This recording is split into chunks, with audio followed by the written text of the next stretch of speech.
the concept of the power of belief, you know, because listen, I've been around you for a couple of years now. And so I've gotten that question a lot too from people where they're like, what do you think healed Morgan? And I've never, I mean, I've had this conversation with you, but I don't think I've ever had it in this clarity to hear you say that. But that's what I've said to people. I've said like, well, I've heard of a lot of different things that he's done and experienced, and he's had breakthrough moments. But in my opinion, and I always said this is my opinion, this is not, now I can say it's your opinion because I've heard it from you. I said, in my opinion, from what I've listened to though and heard, what I really believe has been the change of the guard has been that Morgan believes that he's healed himself. And that, I don't know if that's the right way to say it or not, but you believe in the power of what you've done to turn the corner, right? And, you know, I go back to when we talked to Aaron Rodgers and he talked about, you know, healing his Achilles. And, you know, I tried to drill down on it with him, like, how'd you do it? You know, there was so many things, right? Whether it was diet and it was a combination of a lot of things, right? But one of the things he talked about was the power of prayer, you know, and that was the same thing that was going on with you and Nepal, it sounds like. It's like he talked about the power of, you know, the love and the energy that was going into his leg from these people that cared about him and that were praying over him and the prayer that he had. And I don't even know if there was necessarily a denomination to that prayer, but it's that connection to a higher spirit that he was saying. And, you know, when you talk about belief, it's like you can't make anyone believe in something, right? Like belief has to come organically from you. And like, I've been on a very deep search for meaning and faith for a couple of years and have had a breakthrough in my own belief in Christ. And nobody could tell that to me. You know, that's been something I've had to live and experience. And I just think that the power of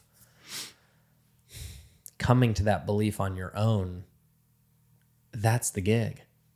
That's the gig. Yeah, and it comes through experience and experimentation, and like to bring it into the golf game. Like I think the reason why my short game is so good is because when I was a kid, all I did was experiment, and I would try new positions of the ball. I would close my stance. I would open my stance. I would hit crazy, weird shots that felt interesting, or like just had an imagination and creativity. And I know that we all have creativity in us. And I think having some place in your life to be able to sit down or go out and allow yourself to be creative is super, super healing as well. Yeah. Because it allows the mind to think and be free for a minute of the structure that you put yourself in your 9 to 5. And creativity also allows you to dream and embody what you want to become. And when I realized that,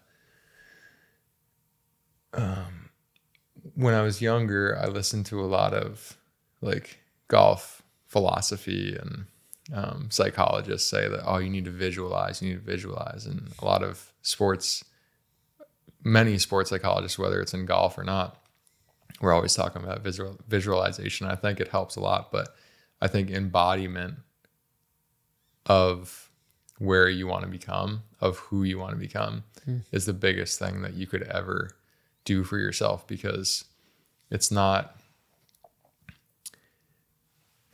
going to get you where you want by just seeing yourself. You have to feel it. So it's like when I look in the mirror, I try to truly feel myself with full muscles again. Wow. And to be clear, like I'm not healed yet. I don't have full muscles yet. Like my pecs are coming back. My right quad is stable. Like my muscle is coming back, and I'm still on a healing journey, and I still have a million answers to find, and I don't have them all. And I read books daily to try to figure out more answers, and people that have been on the conquest to find those healing modalities all over the world. And like there's so many people that just that are on the same mission. And we have to understand that like everyone is going through shit and everyone has a story that is difficult. Like I've never met a person in my life that is like, oh, I've had a perfect life. Right. Everything's amazing. No, like everyone has shit that they're going through no matter what it is. And taking time to just contemplate and allow your mind to just flow is like so important. And looking at yourself in the mirror and telling yourself, I love you. And truly knowing that your love for yourself can carry you to the places that you want. And that embodiment, what I was talking about, is really hard to accomplish. It took me years to finally be able to see like, okay, 5 years down the road, this Morgan is like this. Like I am like that. I'm already that. I am this. Instead of meditating and being like, I'm growing my muscles back. I said that a million times, you know, it's my muscles are back. Like, even if they're not, like the mind doesn't know the difference between if it's actually happened or if you're telling yourself that it's happened. Like it's like if you go through the meditation of walking through your kitchen and you open the fridge and you go into the fruit drawer and you take out a lemon and you put the lemon on the counter and you cut open the lemon and you take the lemon to your mouth and you squeeze the lemon onto your tongue. Probably right now, if you're actually listening to this and feeling it, you'll probably start salivating a little bit. Yeah, I was. Because you're just like, your body knows what's coming, right? So it's just proof right there that our mind can affect our body. Wow, that's powerful. Yeah. Yeah, belief is, I was thinking of John Mayer's song, Belief. It says, belief's beautiful armor, makes for the heaviest sword. It's just a great heavy song. sword. Yeah. And like, I think belief comes from a lot of different places and how you get to it, right? Like I've struggled a ton with believing in myself and thinking that I could do whatever it was that, and I think that's normal, obviously. But like I've found a lot of belief through faith, you know, and having faith in a higher power, which gives me like a love back towards myself. And a lot of that's come through a connection to God and Christ. And that's been interesting, something I never would have really thought of, but it's been, again, like that unique journey for everybody to believe, I think is special. Belief is hard, man, because it comes through trial and error. It comes through failures. And a lot of people, I don't believe in failures anymore. Like it's just instances that you learn from. Like it's just lessons. There's no positive or negative. It's just lessons. Like you're going to continue to grow. You're going to continue to understand like, oh, well, maybe that wasn't in my best interest or that didn't make me feel that good, but now I know. And now I know to experiment with this and to, it's like once you push through those barriers, you realize that is the way. I love it. Like I have this book right here, The Obstacle is the Way, and I'm still on the intro and I'm stuck on these couple sentences that Marcus Aurelius wrote. The impediment to action advances action. And I had to think about that. And it's so true. And the next line is, what stands in the way becomes the way. 100%. And it's like, well, why does that have to be the way? Can there be a way around it? But what stands in the way is you have to find a way around or through or under or over. Because if you see potential and you see a dream, then you have to get it done.